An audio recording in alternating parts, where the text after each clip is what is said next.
Administrativa, doctor en Ciencias Pedagógicas. Brindémosles un fuerte aplauso al doctor, por favor. Necesito de la hermana de Cuba. Para llevar a cabo los trabajos aquí en esta mesa vamos a dar 50 minutos, no sin antes de hacerles una disculpa a todos por la demora pues, en iniciar, ya que pues, siempre cuando suceden este tipo de actividades, luego sí hay retrasos en la organización, pero con el mejor de los ánimos vamos a dejarles aquí al doctor Miguel, que nos comparta de su sabiduría lo que trae para nosotros. Bien, buenos días. Primero dar las gracias por la invitación a los organizadores. Voy a dar una conferencia y tengo sentado por aquí a mis compañeros del grupo de postdoctorado. Después discutiremos, ¿no?, los puntos en los que coincidimos o no. Voy a dar una conferencia que se llama La Cuarta Transformación y los retos de la educación. Voy a organizarme en 3 puntos fundamentales. Me voy a referir primero a la cuarta transformación, como yo la veo, y creo que esto es fundamental porque ya hay por ahí algunos camaradas que están diciendo que esto es más de lo mismo, o que esto es más neoliberalismo, o que es un engaño, con lo cual mandan un mensaje, en mi opinión, confuso, y además yo diría que no se ajusta a la verdad histórica. Por eso, en el primer momento voy a hablar de la cuarta transformación y cómo yo, siendo un extranjero, un cubano, estoy viendo este proceso que se está gestando en México. Después me voy a referir a la educación y lo que yo considero que es el reto fundamental de la educación hoy en México. Porque al inicio se dijo aquella frase de Freire, enseñemos a los niños a pensar y no a obedecer. Y esa frase, sacada del contexto y dicha así, es un suicidio, fíjense, por no decir un disparate. Si consideramos nada más que las personas que se dedican a hacer los drones, con los que asesinan a los pueblos que se rebelan, son grandes pensadores, grandes matemáticos, grandes físicos, grandes químicos, nos daremos cuenta que a nosotros el pensamiento por el pensamiento en este momento histórico no es ni lo que nos sirve ni lo que nos convendría. Porque enseñar a pensar así, descontextualizado del discurso de Paulo Freire, puede remitirnos a una educación otra vez instrumentalista, constructivista, cognitivista, nos puede remitir a Ausubel, a Brunner, con lo cual nosotros no vamos a resolver el enorme nudo gorgiano que hoy se presenta como reto para el territorio que conocemos con el nombre de México. Este pedazo de América que se le puso, yo creo que incluso desatinadamente, ese nombre. Porque esto es una nación de naciones. Ni siquiera voy a decir que aquí hay muchas culturas madres, porque eso me parece un término light, diseñado por el capital. Esto es una nación de naciones. Aquí dentro hay muchas naciones que se reconocen por sus lenguas, sus culturas, sus tradiciones. Y esas naciones no son reconocidas como tal. Más bien son reconocidas como pequeñas pinceladas culturales en un territorio que se asume como atractivo precisamente por eso. Entonces, el primer elemento, la cuarta transformación. Yo considero que la cuarta transformación para este país es un momento fundamental, es una oportunidad para ustedes y para todo el continente.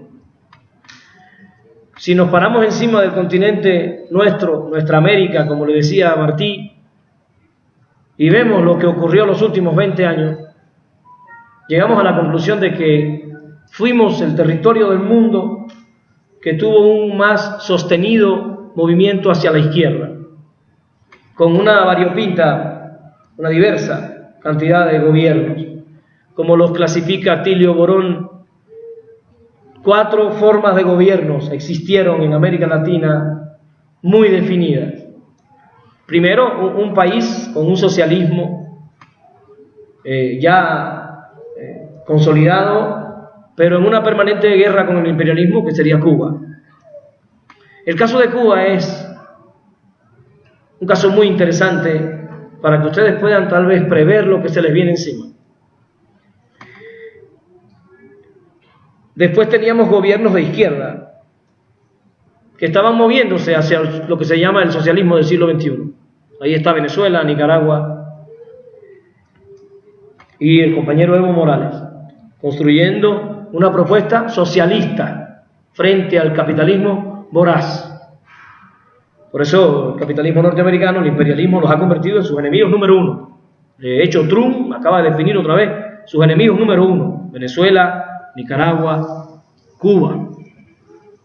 Si ustedes no lo saben, hoy en Cuba, en mi tierra, las colas para conseguir aceite son larguísimas. Ya desapareció el huevo, el pollo. Estamos regresando a la crisis terrible que vivimos en los 90, a partir de que se arrecia el bloqueo norteamericano. Trump está tratando otra vez de ahogar al pueblo cubano en necesidades económicas. Pero bueno, no creo que pueda. Ese es un tipo de gobierno que hay en este continente, que es fundamental para todo el continente, porque Cuba sería y fue siempre el referente de la izquierda de este hemisferio. Siempre. Y del mundo, después que se cae el campo socialista, después que se derrumba la URSS, se esperaba que Cuba colapsara y no lo hizo. Hay otro tipo de gobierno en los países socialistas, estos 3 que mencioné. Y están los gobiernos de centro-izquierda, que no podemos confundir con gobiernos de derecha. Y eso tenemos que considerarlo porque a veces juzgamos a AMLO injustamente. Tenemos a Lula da Silva, que es un gobierno de centro-izquierda. Hoy está preso porque el imperialismo no lo quiere de presidente. Y Lula no era un gobierno socialista. Tenemos a Néstor Kirchner, Cristina de Kirchner en Argentina, que eran gobiernos de centro-izquierda, gobiernos que desarrollaron unas políticas importantes para beneficiar a los más desposeídos, a los más oprimidos. Y además de eso, gobiernos que adoptaron una postura latinoamericanista, porque recuerden que se crea la CELAC, la UNASUR, todas aquellas organizaciones que no seguían la lógica, los dictados del imperio. No eran ministerios de Hacienda, como le llamó alguna vez el canciller cubano a la OEA, el Ministerio de Hacienda de los Estados Unidos. La OEA es un ministerio más de los Estados Unidos. Todo lo que se cocina en la OEA es para destruir a nuestros pueblos, para agredir a nuestros pueblos. Entonces teníamos esos gobiernos de centro-izquierda que jugaron un papel fundamental en este continente y que fueron aniquilados. Recuerden lo que ocurrió en Honduras, aquel presidente que se lo llevan en el avión, electo democráticamente por su pueblo. Después se dio la derrota electoral en Brasil, cuando eligen a Bolsonaro, un fascista. La derrota electoral en Argentina con Macri, otro fascista. No olvidemos que algunas secciones sindicales de maestros en esos países lanzaron la consigna de no votar porque no creían en las elecciones y ahora están en la calle a pedradas y a golpes con la policía de esos gobiernos fascistas que ellos posibilitaron porque no se manifestaron. Hay muchas personas, yo lo comprendo, que tienen un pensamiento de izquierda y ven a AMLO y dicen, no me gusta, yo quisiera pues otra cosa y no voto. Sí, pero si tú no votas, tú estás dando la posibilidad de que la victoria sea y agarra la opción que tú tienes, porque la opción histórica que teníamos, no teníamos a la Madre Teresa de Calcuta, no teníamos al Che Guevara, teníamos a mí, a Naya, o sea, lo que teníamos para escoger no daba espacio a la duda a un oprimido. O sea, si tú estás pensando tonterías, tú lo que estás es drogado con el fútbol y con Laura Bozzo y el Chavo de los Pueblos, porque no había ni siquiera para... Estoy hablando de los oprimidos, no de los opresores. Los opresores sí estaban claros, ¿no? Pero nosotros, los oprimidos, los de siempre, los padres de esos muchachos que están ahí, ¿qué duda iban a tener de la persona que había que Y bueno, este pueblo ganó. Lo voy a decir con mucha delicadeza. El pueblo ganó. El pueblo, no las secciones sindicales. Porque muchas secciones sindicales de maestros dijeron, nosotros ni hacemos alianzas políticas, ni definimos posturas.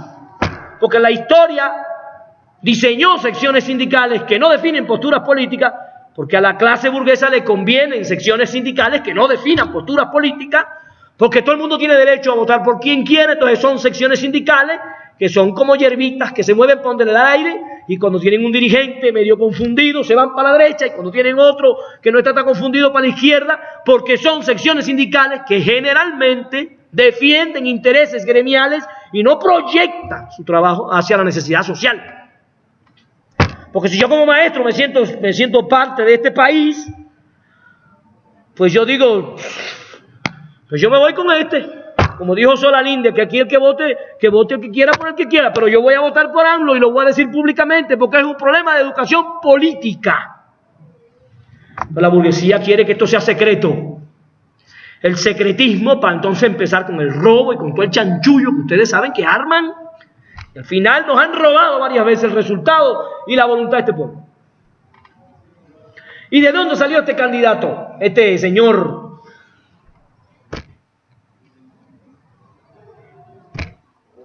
lo inventó Televisa y le echó 3 peinados y nos lo puso ahí para que creyéramos en él. ¿O tiene una historia? ¿De dónde salió este presidente? ¿Este es un presidente improvisado a última hora o tiene una historia? Y esa historia no vale nada. Esa historia no tiene ningún peso específico en la decisión del pueblo. Esa historia de lucha al lado de los oprimidos, que ahí está, ahí está, se puede investigar. Y la historia de Meade y la historia de Anaya al lado del pueblo oprimido, existe esa historia. Entonces la decisión no era pensable para un oprimido. Sin embargo, el dato es contundente. 30 millones votaron por el cambio, pero en México hay 60 millones de pobres. O sea, hubo 30 millones de desposeídos que no votaron. Qué interesante. Y yo pregunto, ¿eso tiene que ver con la educación o no? ¿Eso tiene que ver con los maestros o no? Es que la educación que estamos dando en México despierta la conciencia política. La educación que le damos a los muchachos en México les enseña geopolítica y les enseña la capacidad de pensar la realidad y tomar decisiones conscientes para construir un futuro común. No. Le damos clase, les damos contenido que la burguesía nos dictó, con objetivos que la burguesía nos dictó, con métodos, con paradigmas cognitivistas. Y todavía yo oigo a los maestros hablando hoy de estimulación neuronal, como si el cerebro tuviera conciencia política y no el sujeto. Y te meten unas descargas de horas y horas y horas, y no hablan del sujeto histórico, de la persona. Ciertamente tiene neuronas, pero también tiene valores, y los valores no se encuentran en las neuronas. Tiene neuronas, pero tiene conciencia política, y no hay ningún neurotransmisor de la conciencia política. Ojalá le damos una medicina y ya resolvíamos el problema. No hay ningún neurotransmisor de la ética. Y a veces yo veo que nos desgastamos en discusiones pedagógicas supuestamente descontextualizadas de lo político. Eso es lo que quiere el sistema. Entonces, para mí, ¿qué es la cuarta transformación? Es una oportunidad. No sabemos lo que va a pasar. Si quieren un dato histórico para que sepan lo que puede pasar, recuerden que Porfirio Díaz vino después de Benito Juárez. Eso nos puede pasar, ya nos pasó. Y los gobiernos neoliberales llegaron después de Cárdenas y los gobiernos cardenistas. Después que Cárdenas nos regresó los recursos, los gobiernos neoliberales los vendieron y este pueblo no hizo nada. Hubo algunas, pero este pueblo, como pueblo unido, levantado, para que no le volvieran a robar lo que tanto trabajo dio conquistar, no sabía y no hizo nada. Y después de aquellas reformas de Juárez, donde pusimos a la iglesia en su lugar y la sacamos de la escuela y le quitamos la hegemonía pedagógica, a la escuela. Cuando uno estudia historia de la educación en México, uno se queda espantado. En este país se expulsaron a los españoles en el 1823 y los españoles seguían educando a los hijos de los indios. Hubo que esperar que llegara Benito Juárez para que hiciera algo más o menos, porque los expulsamos del gobierno, pero los dejamos en las escuelas. Y siguieron educando a los indios, siguieron educándolos con el amor a Dios, en el sentido de la dominación. Estoy hablando del Dios clavado en la cruz, no del Dios que está dividiendo el pan y el vino. Esa es otra discusión, y ya la teología de la liberación nos aclaró el sentido de ese otro Dios al que nosotros respetamos. Yo estoy aquí hablando del Dios que no hace nada porque está clavado ahí y no puede ni desclavarse. Y cada vez que el cura viene le mete un martillazo para que no vaya a zafarse. Porque al cura le conviene que esté ahí sin hacer nada. Ese Dios que tú le pones una velita para que te resuelva tu problema, pero entonces no vota. Y no te manifiestas. Y no le das conciencia a tus alumnos, pero crees que la Virgen te va a salvar. Ese Dios que nos roba la voluntad. Bueno, después que Juárez le arrebató a la iglesia, supuestamente, la hegemonía sobre la escuela, me estaba recordando ayer Lev, la guerra cristera, lo que hicieron en nombre de Dios con los maestros, aquellas maestras que le cortaban los pechos, aquellos maestros que los desorejaron, les cortaron su lengua, en nombre de Dios. ¿Para que qué? Para que no enseñaran. Porque el neoliberalismo sabe muy bien que un pueblo que tiene cultura, un pueblo que tiene conocimiento, no se arrodilla y se vuelve peligroso. Necesitan un tipo de escuela y todos tenemos que tener claro, no hay dominación. El aliado fundamental de todo sistema de opresión es la ignorancia. Sin ignorancia no hay dominación. Cuando encontramos un Túpac Amaru, un Túpac Katari, cuando encontramos manifestaciones de rebeldía, tanto en el esclavismo como en los sistemas feudales que existieron en otros territorios, detrás de eso siempre hubo personas que tenían conciencia histórica, que pensaban la dominación de una forma diferente.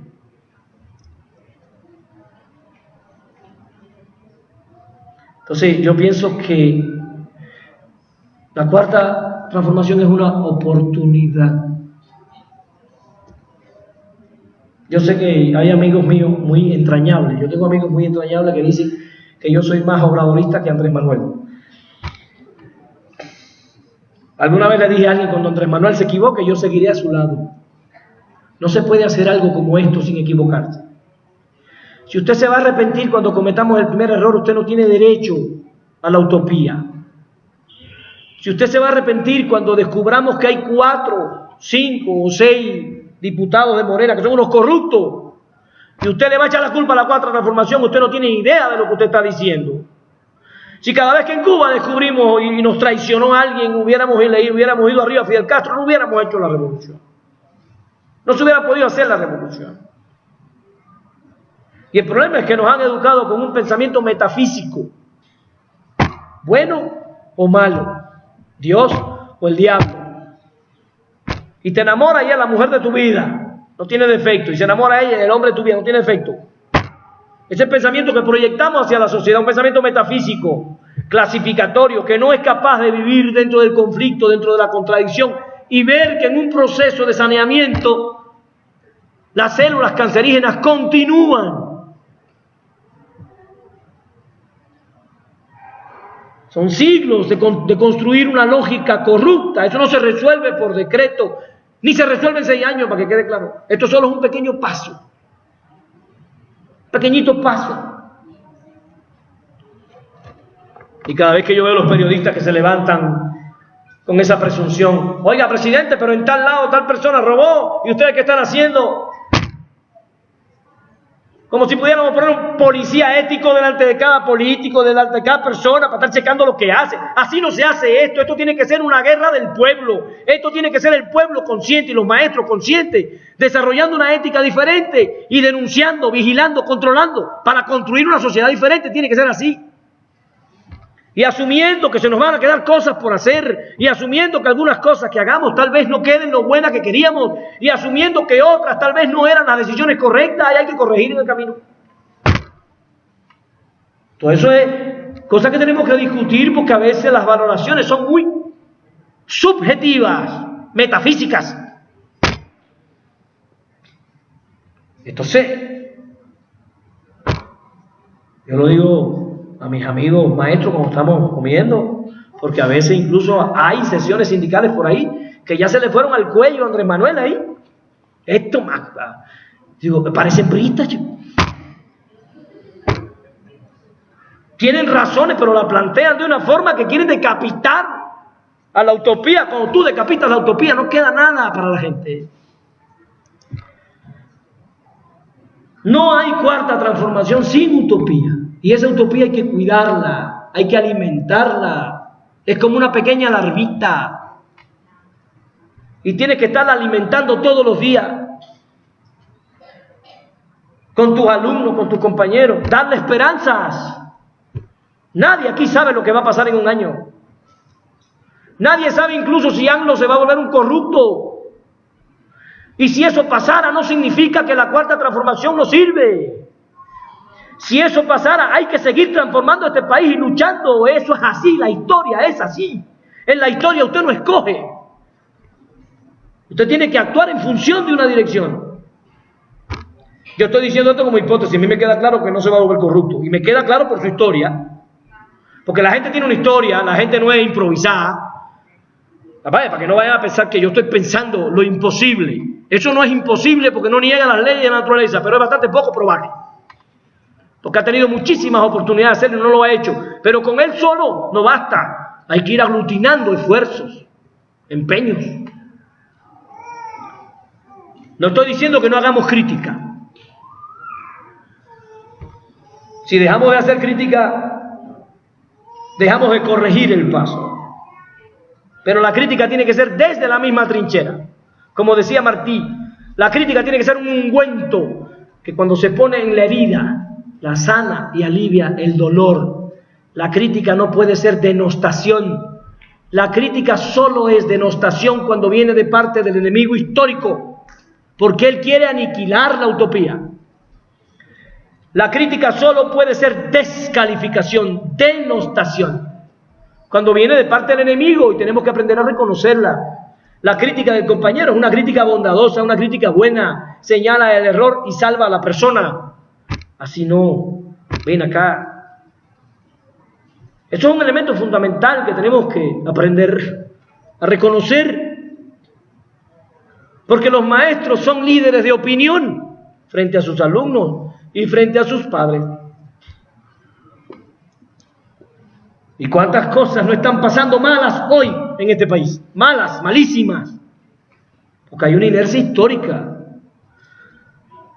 Y todos ustedes tienen que saber dos cosas. Uno, Morena ganó el gobierno, pero no tiene el poder. Las instituciones siguen siendo las mismas instituciones construidas por los sistemas neoliberales. Las universidades privadas, las instituciones públicas siguen estando llenas de personas educadas por esos sistemas. Y no se puede corregir todo eso por decreto de ahora por ahorita. Esto es un camino de largo aliento. Y como es un camino de largo aliento, quiero poner un pequeño ejemplo de pensamiento metafísico y pensamiento dialéctico, para que entiendan lo que quiero decir y el reto al que nos enfrentamos. Me voy a basar en la Biblia. El David, aquel pequeño que con su valor y su onda se enfrenta a Goliat. Hay una frase de Martí donde el apóstol de la Revolución Cubana dice: mi onda es la de David. Y David mata a Goliat y Goliat se muere. ¡Qué felicidad para David! Gobernó con sabiduría mientras Goliat se podría. Cuba es el David, Estados Unidos el Goliat. Cada primero de enero que celebramos la victoria de la revolución, celebramos un año de victoria porque matamos al Goliat y revive. Y cuando vencimos en el 59 no tenía las armas que tiene ahora, ni las herramientas informáticas que tiene ahora para bombardear a nuestra población, Cada año tenemos otra vez que salir al campo a enfrentarnos a Goliat y volver a matar a Goliat. La revolución cubana es un proceso que nunca se acaba, porque el enemigo nunca se muere definitivamente. Y cada vez está inventando cosas peores para hundirnos, para torpedear el proceso, para crearnos dificultades. Y tenemos que estar inventando medicina porque no nos dejan comprar medicina. Y tenemos que ver cómo buscamos los recursos porque bloquean a los países que quieren comerciar con nosotros. Lo que quiero decirles con esto es que los 50 y tantos años de la Revolución Cubana no son años de felicidad y gloria, porque a veces nos dicen, pero en Cuba, mira qué trabajo pasan, qué necesidades económicas tienen, 50 años construyendo el socialismo y todavía no están en el paraíso. Como si la historia fuera metafísica, ganamos y ya, vengan las bonanzas. Eso no es así. Decía Martí, la libertad cuesta muy cara y es necesario pagarla por su precio o resignarse a vivir sin ella. Nosotros queremos ser libres. No queremos tener un auto para acá cubano, queremos ser libres. Y eso tiene un costo. Y a veces el costo es una vida de muchas necesidades económicas. Porque ahí está el enemigo. Estoy explicando esto para que no tengamos la idea de que la cuarta transformación es llegamos al paraíso todos felices para siempre. Eso no va a ser así. Eso no va a ser así ni ha sido así nunca. Y encima ustedes y este presidente que se buscaron se está creando problemas. Todavía los problemas no le han enyerbado el campo, pero se lo van a enyerbar. Porque si somos objetivos, él quiere construir una refinería. ¿Saben cuánto paga México en gasolina? ¿Saben cuánto ustedes pagan a los gringos para que los gringos le vendan la gasolina que los gringos hacen con el petróleo que le compran a ustedes? 500.000 millones de pesos. 500.000 millones de pesos más 750.000 millones que hay que pagar de deuda, una deuda que nos inventaron estos neoliberales que vendieron este país. Peña solo aumentó la deuda en 6.000 millones. 6.000 billones, Peña. Este país tiene que pagar 1.2 billones de pesos al año en pagos inútiles. Pagar una deuda inútil que no nos resolvió nunca nada y comprar gasolina. Y al hombre se le ocurre decir, vamos a hacer una refinería para no estar gastando inútilmente. ¿Y qué dice el PAN?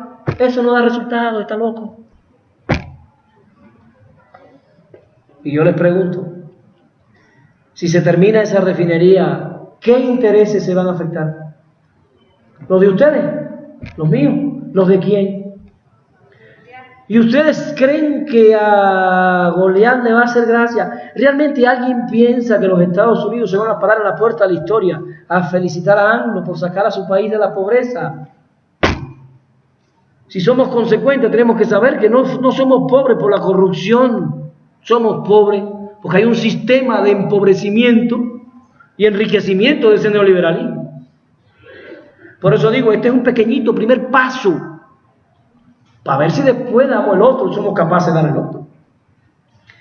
Cuando Goliat se enoje, ¿qué va a pasar? No sabemos qué va a pasar, pero tenemos que educar a este pueblo para que pueda dar la respuesta a la altura del momento histórico que se está viviendo. Porque mañana, como pasó, deja de llegar coca y va a haber quien va a salir a la calle a protestar porque quiere su coca. Estoy poniendo la coca como ejemplo. Pero la leche que se toma este pueblo la sirven las empresas privadas. La pasta dental con la que este pueblo se lava la boca todos los días, nos la dan las empresas privadas. Aquí ya no hay empresas públicas. Y esos privados sirven a ciertos intereses. Y esos privados pueden hacer algunas travesuras para dificultar el nivel de consumo del pueblo y que el pueblo sin conciencia se canse y diga, así no, AMLO, así no. ¿Qué cuarta transformación si no hay pollo, no hay huevo? Ya yo lo viví, se lo estoy diciendo. Pueden hacer barbaridades para impedir el avance. Y nosotros no ubicar al enemigo. ¿Cómo vamos a resolver este serio problema? Ahí voy entonces a Mi propuesta. ¿Cuál es mi propuesta? Pedagógica, no es mía. Yo estoy hablando aquí en nombre de toda la gente que yo me leo. No voy a estar citando porque ya ni me acuerdo a quién le robé una idea. No es posible, ¿no? Esto lo leí de este, no es posible. Yo considero que el objetivo fundamental de la escuela hoy no es educar niños que piensen. Eso es un objetivo, pero no es la meta. Ese es el camino. La meta es educar niños, jóvenes y padres de familia que tengan conciencia histórica, que puedan comprender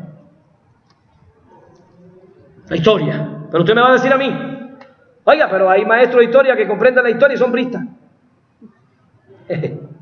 Excelente. Se puede saber historia y no tener conciencia histórica, como yo lo defino.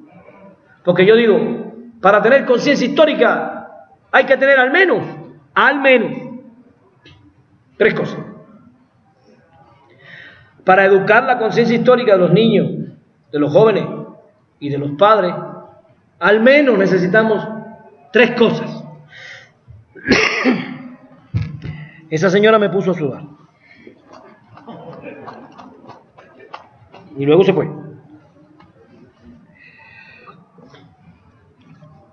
Lo primero que tiene que aprender un niño en la escuela, desde todas las materias escolares, es a descubrir el despojo. El niño va a la escuela a descubrir el despojo, no a estudiar geografía. Si estudiando geografía el niño no comprende que el 40% del territorio de este país fue concesionado a empresas mineras y que de esas empresas mineras el 70% son extranjeras, ¿para qué estudia geografía? Si estudiando geografía física o geografía económica el niño no descubre el despojo de la riqueza de este país, ¿para qué estudia geografía? ¿Para que sepa dónde están los países, las capitales? Entonces estoy diciendo, todas las materias tienen que poner como objetivo fundamental que el niño tiene que conocer el despojo. Y ese despojo tiene muchas dimensiones. Si está estudiando epistemología en un postdoctorado, tiene que saber que tenemos que construir nuestra epistemología porque nos despojaron de nuestra racionalidad, nos despojaron de nuestros saberes. Y ahora resulta que yo tengo que hacer mi tesis doctoral con la lógica eurocéntrica, su estructura, su argumentación, hasta las citas las tengo que poner, como las normas APA. Los gringos me dicen a mí cómo tengo que citar. Y si no cito así, pues no me publican. Porque este mundo se fue armando alrededor de la lógica del capital del hegemón que es los Estados Unidos. Y ellos ya definen quién está enfermo y quién no. O sea, ellos tienen instituciones que le norman al mundo la lógica de concebir, de comprender la realidad. Entonces, conocer el despojo es conocer eso. Conocer el robo de la tierra. Conocer el genocidio. No solo el genocidio que se da en los 300 años de conquista. Se dice que en el primer año nada más 60 millones de personas murieron a partir de los hechos históricos que se les ocurrieron.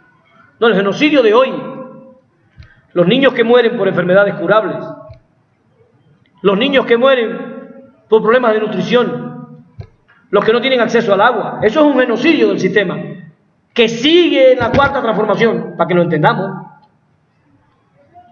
Porque muchos de nuestros pueblos hoy no tienen acceso al agua. Esos son problemas que tenemos que ir resolviendo.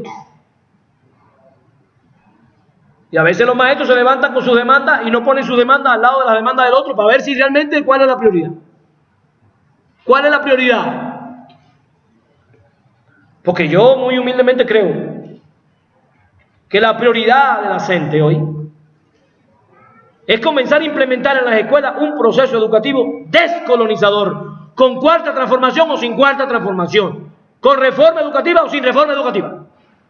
La reforma no puede definir lo que se va a hacer en clases. Esta reforma que tenemos no es la que queremos. No quedó como queríamos. Ahí estábamos jalando la derecha y la izquierda en el Congreso. No es la reforma que necesitamos. Pero eso no puede impedir que sigamos avanzando en función del proceso de descolonización del pueblo, de concienciación del pueblo. Entonces a veces nos ponemos a discutir cosas y no discutimos hacia adentro de nuestras secciones sindicales qué está pasando con nuestra pedagogía y si nuestra pedagogía sigue sirviendo a la pedagogía colonial o ya nuestra pedagogía está en función de educar un sujeto histórico.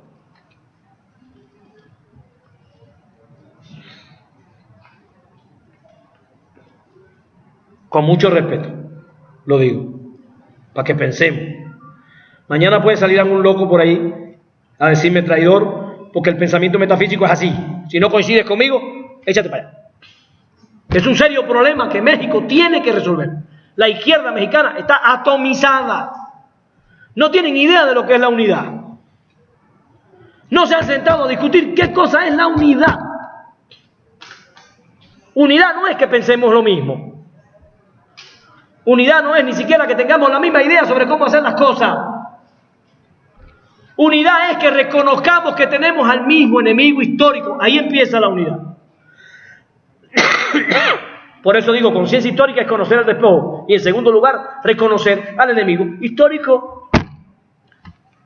Porque si yo pienso que mi enemigo es Montezuma y no el imperialismo, si yo pienso que mi enemigo es el último secretario que pusieron ahí y que si quitan al secretario se resolvió mi problema, si yo pienso incluso que mi enemigo es la reforma educativa de Peña Nieto, estoy confundido. La reforma educativa de Peña Nieto es solo un instrumento más del despojo. No es mi enemigo, el enemigo está detrás de eso.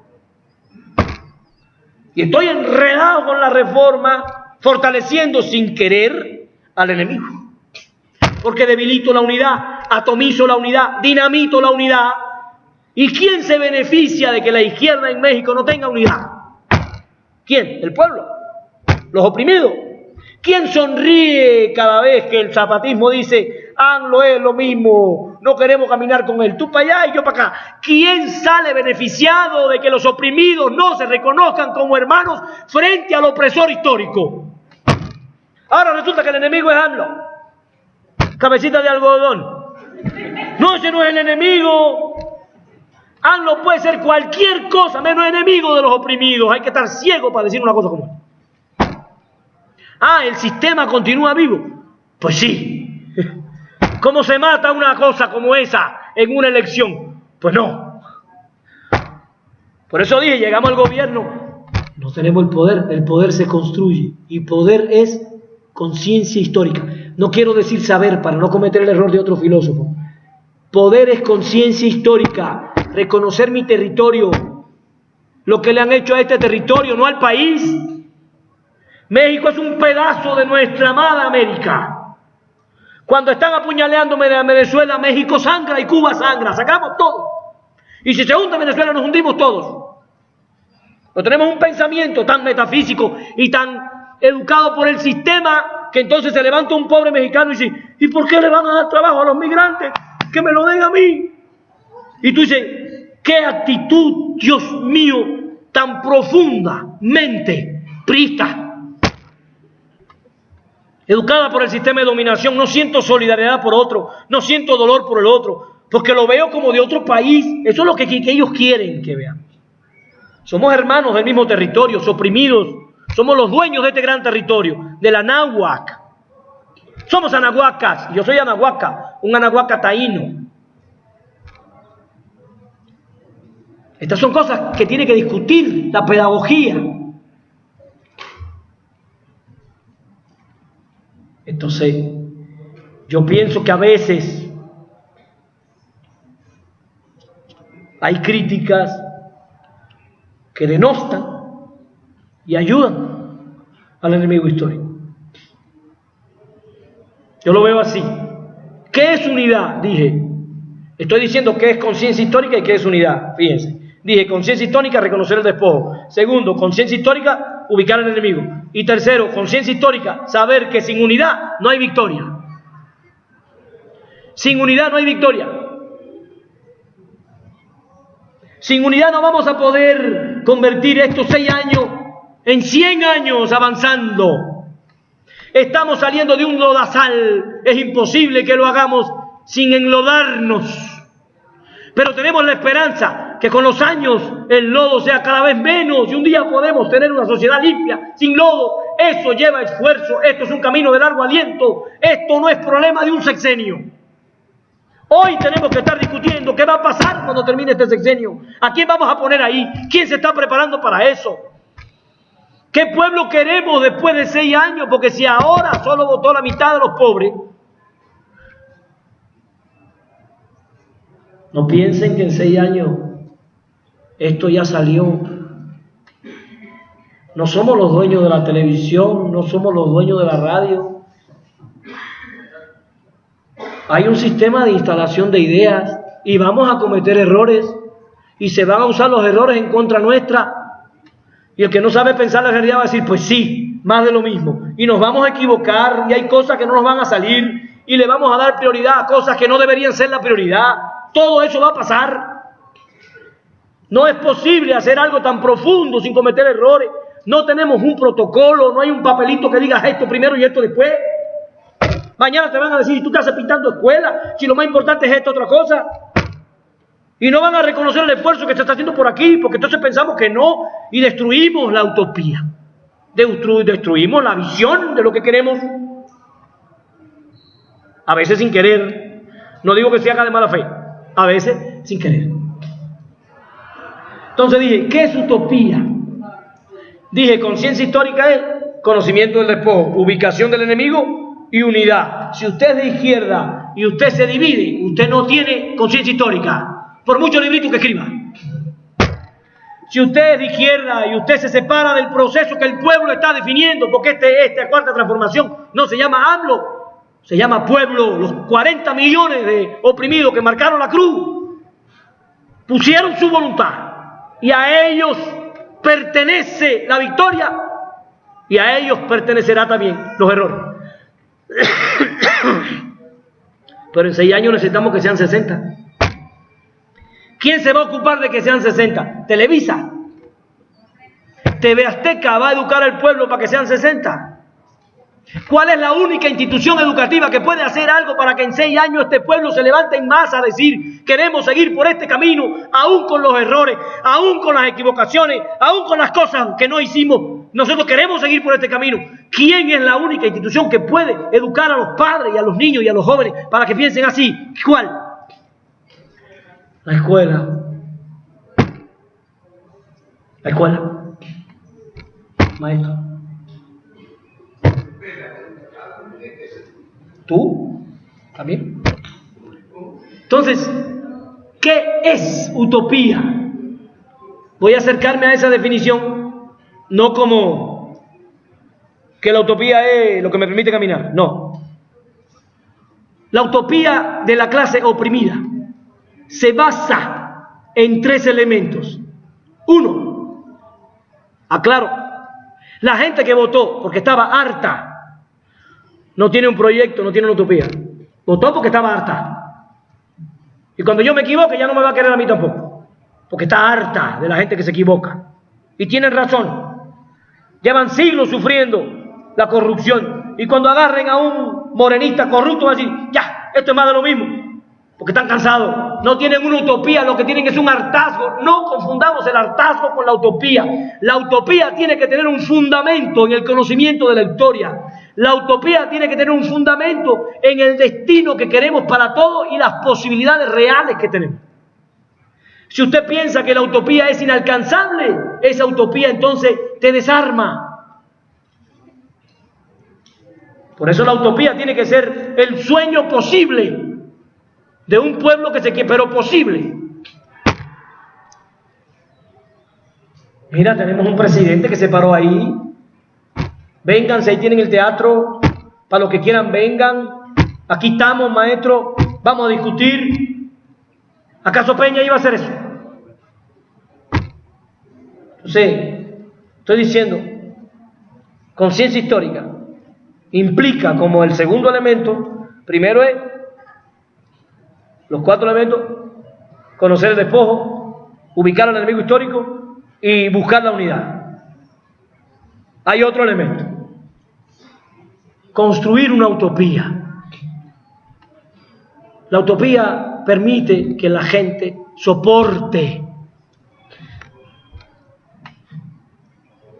Que la gente soporte. Les voy a poner ejemplo. Nosotros éramos el primer productor de tabaco del mundo. Nos metieron el moho azul del tabaco. Acabaron con la producción tabacalera de Cuba. Tuvimos que comprar tabaco para hacer tabaco para que fumaran los cubanos. Y empezar otra vez.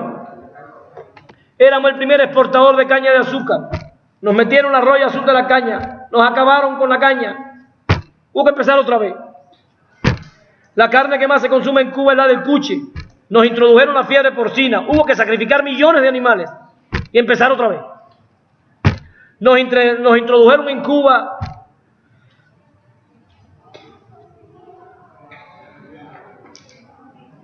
el dengue hemorrágico. No conocíamos la enfermedad. No teníamos cura. Hubo que cerrar escuelas para convertirlas en hospitales porque no había capacidad para la cantidad de personas que se estaban enfermando. Murieron 101 niños, solo niños, murieron 101 niños por aquella terrible enfermedad. Todos los centros de investigación del país se coordinaron para buscar la cura de aquella. El médico que estaba dirigiendo la investigación tenía a su hijo en el hospital. Y en tiempo récord descubrimos la vacuna.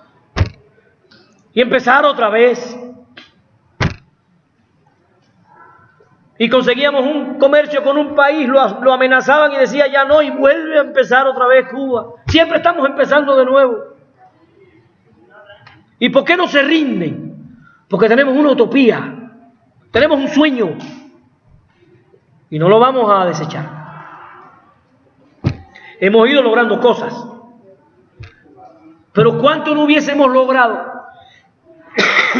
si nos hubiesen dejado en paz? Hoy se reconoce que tenemos el mejor sistema de salud del mundo.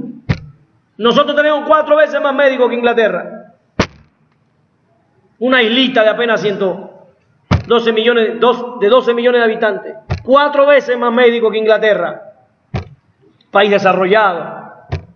Nosotros bloqueados, sin recursos. Y ahora que íbamos mejorando, porque cuando Obama abrió el comercio con Cuba, más de 1 millón de americanos seguida fueron, querían ver aquel infierno del que les hablaban. Un país sin drogas, sin narcotráfico, sin secuestrados, sin violados, con los niños en la calle jugando. La derrama económica que eso nos dejaba. Imagínense un turista que va y se gasta $1,000. Y si van 1 millón de turistas son 100,000. Que es fundamental para la economía. No es cosa de jugar. En Cuba todos los niños van a la escuela y en la escuela tienen su lápiz, su libreta. Cuando Cuba va a buscar comprar lápiz, tiene que comprar un barco de lápices, no resuelve con 3 lápices. No están en la proveedora para que lo compre el que tiene dinero, está en la escuela y es regalado. Y se lo dan al niño de primaria, de secundaria, de prepa, de universidad y al universitario, y ahí están tus libros también regalados. Cuando vamos a comprar papel para hacer libros, nosotros necesitamos comprar mucho porque tenemos un nivel de consumo que es a nivel de pueblo. Entonces es muy fácil golpear a la economía. Entonces tenemos los libros en la escuela. El niño lo forra y cuidado que lo rompa. Y ese libro es para el otro. Entonces el niño recibe el libro tiene 15, 20 firmas. De los 20 años que ese libro ya fue usado por los niños. Y se va pasando el libro, lo arreglamos ahí, lo pegamos, le ponemos su forrito para que no se pierda el librito. Pues no tenemos para hacer otro libro. Yo estoy explicando esto para que ustedes vean que el camino de la liberación no es un lecho de flores. Es un camino difícil. Hay que educar al pueblo. Y voy al último elemento. Dije, primero, conciencia histórica. Segundo, la utopía. Tener la utopía. Y el tercer elemento fundamental es la praxis. Lo que haces, lo que dices, está bien, lo que haces.